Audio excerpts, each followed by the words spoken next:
जय श्री कृष्ण। आज रमा एकादशी है और रमा एकादशी की व्रत कथा मैं आपको सुनाता हूँ। कैसे रमा एकादशी का व्रत होता है, उसकी विधि और कथा।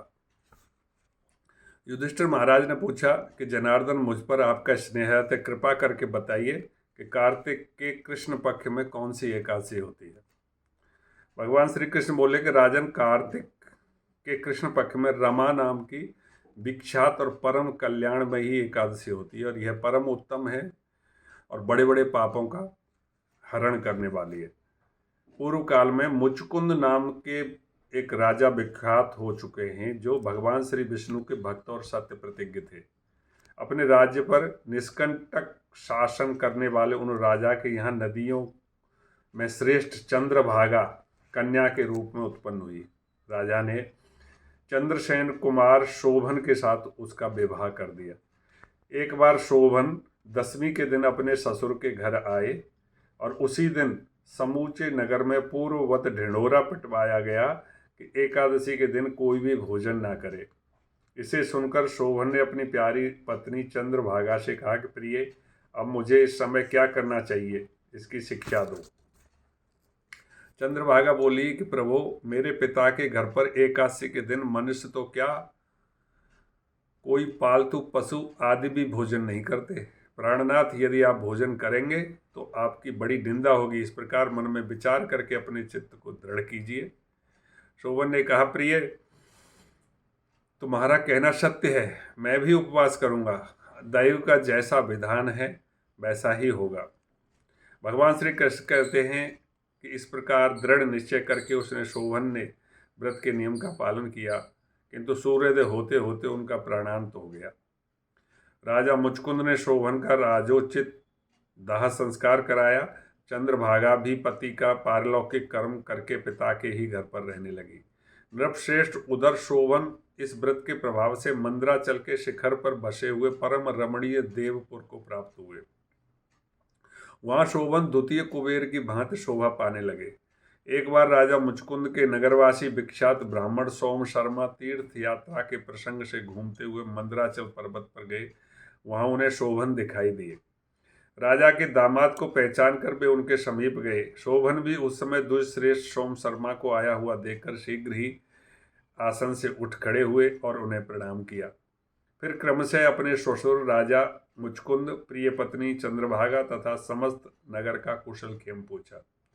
सोम शर्मा ने कहा कि राजन, वहाँ सब कुशल है। आश्चर्य है कि ऐसा सुंदर और विचित्र नगर तो कहीं किसी ने भी नहीं देखा होगा। बताओ तो सही, आपको इस नगर की प्राप्ति कैसे हुई।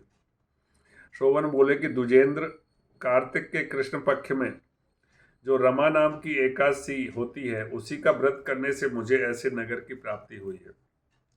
ब्राह्मण, मैंने श्रद्धाहीन होकर इस उत्तम व्रत का अनुष्ठान किया था, इसलिए मैं ऐसा मानता हूँ कि यह नगर स्थायी नहीं है।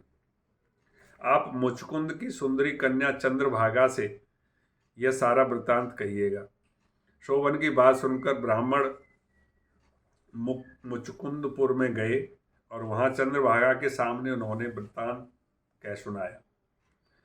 सोम शर्मा बोले कि सुबह मैंने तुम्हारे पति को प्रत्यक्ष देखा, इंद्रपुरी के समान। उनके दुर्धर्ष नगर का भी अवलोकन किया, किंतु वह नगर अस्थिर है, तुम उसको स्थिर बनाओ। चंद्रभागा ने कहा, ब्रह्मर्षि, मेरे मन में पति के दर्शन की लालसा लगी हुई है, आप मुझे वहां ले चलिए। मैं अपने व्रत के पुण्य से उस नगर को स्थिर करूंगी, स्थिर बनाऊंगी।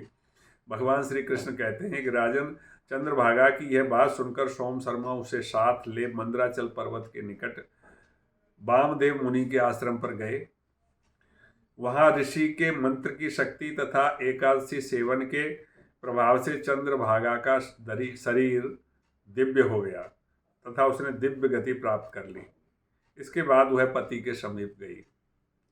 अपनी प्रिय पत्नी को आया देखकर शोभन को बड़ी प्रसन्नता हुई। उन्होंने उसे बुलाकर अपने बाएं भाग में सिंहासन पर बिठाया।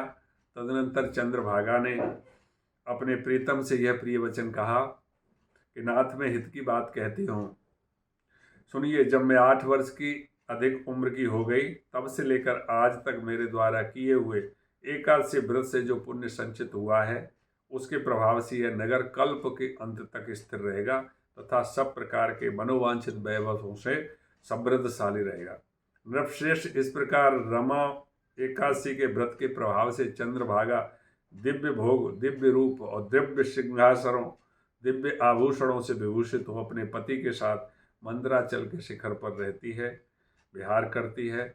राजन, मैंने तुम्हारे समक्ष रमा नामक एकादशी का वर्णन किया है। यह चिंतामणि तथा कामधेनु के समान सब मनोरथों को पूर्ण करने वाली है। जय श्री कृष्ण।